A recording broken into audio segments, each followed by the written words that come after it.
Hi everybody, it's Donna from donnasdreamworks.blogspot.com, and I'm here to start a new project with you. I'm going to be doing a series, probably 3, possibly 4, on a smash book. And I know the smash books are all the rage right now, and there's lots of tutorials out there, but I thought I'd try to make one for myself. And the reason I decided to make it is, if you didn't know, I lost 80 pounds on Weight Watchers, and I had about another 20 to go. After we moved here, I became very unstructured, and now I have about 20 of those 80 I have to lose again. So I wanted to give myself a little extra incentive by creating a health and journey journal, smash book, where I could keep good recipes, log in my foods, put in words of wisdom, write how I feel, keep a graph of my progress, and just kind of help myself focus again on where I need to be. Now you see here I have a composition book. I have a lot of composition books because my craft fairs, I do a lot of the altered composition books.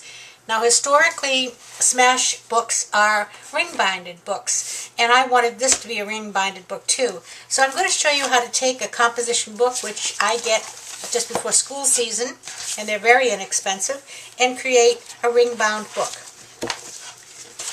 We're going to start by removing the cover from the back, and I've just put the cover together. And you can see that it's stitched in here. That's how these books are put together.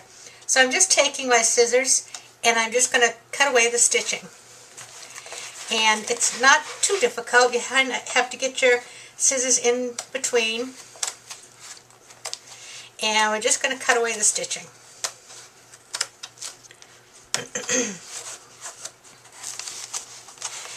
I know that the books that you buy to make these smash books with, making your own, aren't that expensive, but I just thought to myself, why not use something I already have here? So now I have removed the cover. It's still in one piece. And I have the paper. And what I like about this is it does give me a good amount of blank paper to use in the different sections of the squash book. So what I'm going to do now is attempt to find the middle here. And I'm going to take the threads out so that I can remove the sheets of paper. Okay, this first piece was miscut by the factory, you can see, so I'm just going to discard that. And I end up with these double pages of lined paper. Very nice.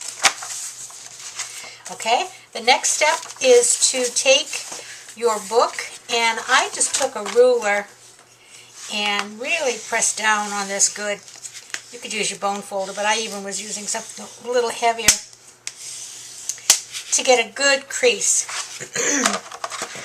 And then you can use your X-Acto knives or your craft knives or cutter if you'd like. I'm just using the scissors to cut it in half because I'm going to trim it a little bit anyway.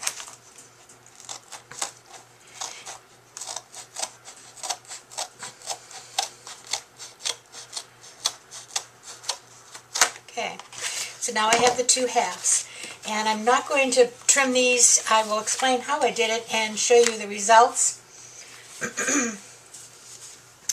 Here's the back, here's the front, okay, and I just used my cutter and trimmed them to 7.5 inches wide, and that just takes off this little ridge right here and leaves you with a clean edge. Okay, now then you get to the pages, and the pages are very simple to do, and you can do several of them at a time. What you do is you take a few pages, I might have just a tad too many, and you put it in your cutter and line up your holes right with the 1/4 inch mark. It's fairly easy to see. Line the holes up at the 1/4 inch mark and cut. Okay, now there's one section. Then do the same thing, slide it over, line them up with the 1/4 inch mark on the other side.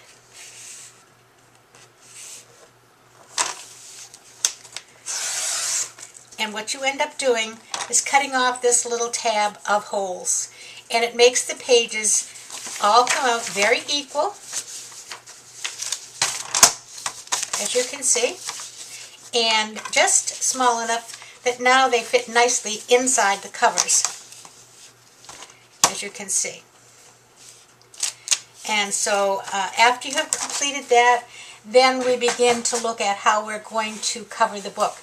And because mine is food oriented, I chose to use some of Nana's Kitchen papers that I've had for quite a while.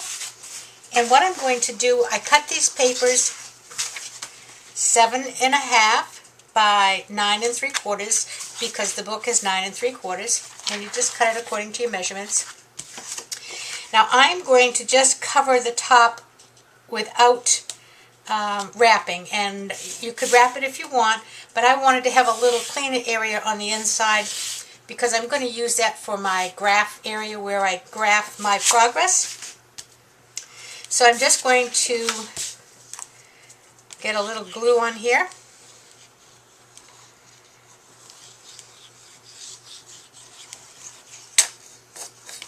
And I just made it with that one.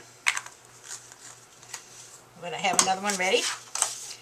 And we'll just slide this all the way over to the edge. All the way over to the edge. And I get a little bit of glue down here. And then taking your bone folder or brayer. This makes a little noise because this paper is thick and has glitter on it, so it's a little heavy. And that's one of the other reasons I didn't want to wrap it, because the paper is quite heavy. Okay, now I'm just going to take my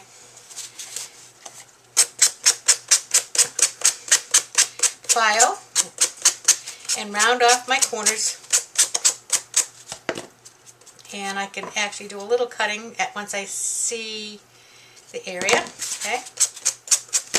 And we're just going to do the same on both ends.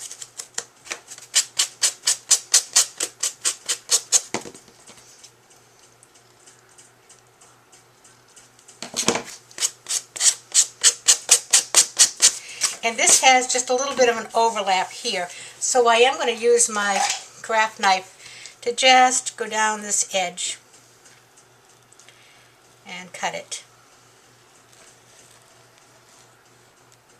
I was experimenting with the length I would need, and I got it, a width I would need, and I got it just a little bit too big. And I think I need a new blade.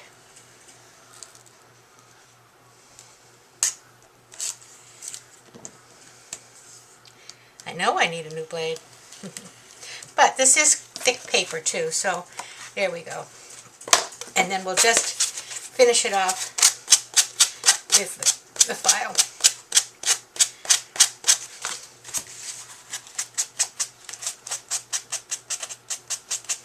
Okay, so there you have the front cover. And we're going to do the same with the back cover. And I just got a plain piece of green for the back cover. Okay. And let's see if I've opened this one yet. Yep, I have.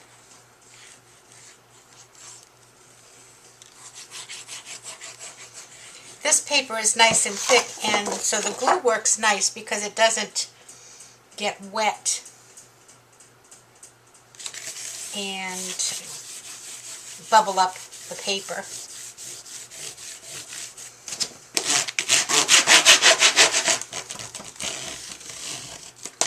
And again, I'm going to trim the corners.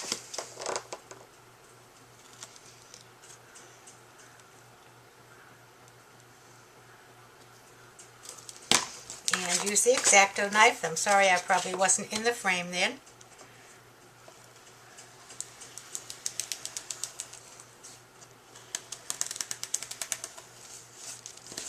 That's better. And then use my filing block. just give me a finished edge.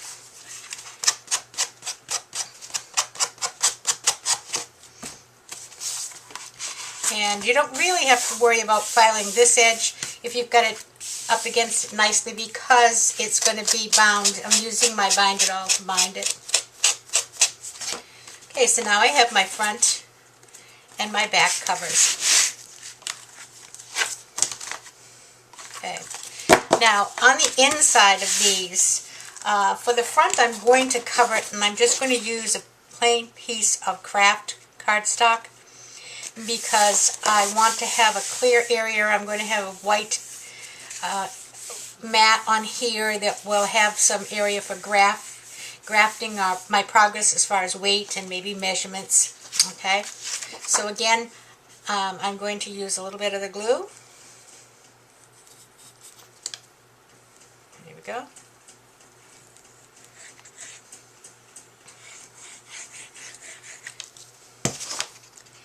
And place it down nicely. Move it on.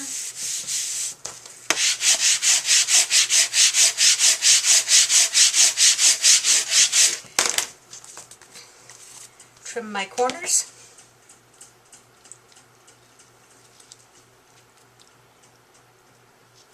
And probably just using the sanding block on this side because it's pretty close to the edge.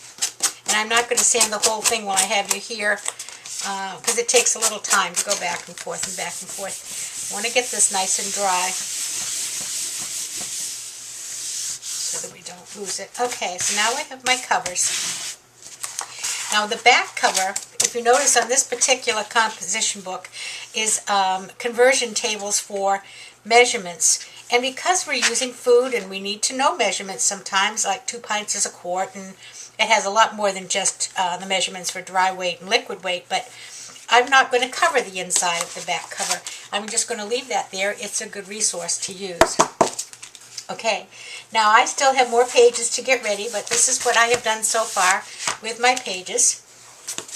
And they'll go inside here. And the next step, which will be in our next video, is to line up all of the sections that you want to have in your book with the blank pages in between and any pockets, pages, or whatever. We're going to get them all lined up so we know where the sections are. You don't have to glue the pages together yet. You can just get them all lined up, and we're going to bind it. And that will be Chapter 2 on creating a smash book. I think it's kind of fun.